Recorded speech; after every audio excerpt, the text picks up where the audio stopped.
नमस्कार दर्शक बंधु, जय जगन्नाथ। मु ज्योतिर्विद पंडित श्रीपति आचार्य स्वागत करुचे नियारा कथा जहाँ आम समस्त भितर कलिजुगे गोटे चिंता रोचे। बेले बेले अनेक समय लोक मान प्रश्न भी आसे जे शत्रु बाधा रोचे। आप लुचि छपिक हो बा सीधा हो कोटा कोटी शत्रु आपको सब व्यथा दौरान कि आप चाकरी कर कौन बिजनेस अच्छी और कर्मक्षेत्र अच्छे आठ लगुच आप कहीं ना कहीं शत्रु सब होते से जगह कौन करेंगे ना सबुठ जीवन आम जाचे जिते भगवान अच्छा भर संकट मोचन भगवान श्री हनुमान होती मुख्य जी संकट रक्षा करें। से संकट मोचन हनुमान जदि आम गोटे स्वतंत्र मंत्र को जप कर पारे शत्रु तो शत्रु था बापा आसले भी आप किसी करें।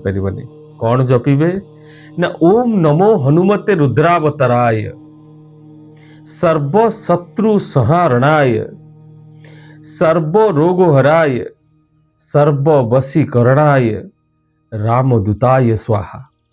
अर्थात आप सर्व शत्रु ठारू आपको रक्षा करेंगे, समस्त प्रकार जो वशीकरण शत्रु रक्षा करेंगे, गुणी गाड़ी तंत्र मंत्र रक्षा करेंगे और समस्त प्रकार रोग व्याधि रक्षा करेंगे। ये मंत्र मूल मंत्र रही जदि आप श्रद्धार सहित प्रत्येक दिन 21 थर पाठ करें निश्चय देखिए आप केते बड़ रोग थाऊ केते बड़ शत्रु था केते बड़ समस्या पड़ी था निश्चय आपंकर मुक्ति मिल जाव। प्रेम से कहतु जय बजरंग।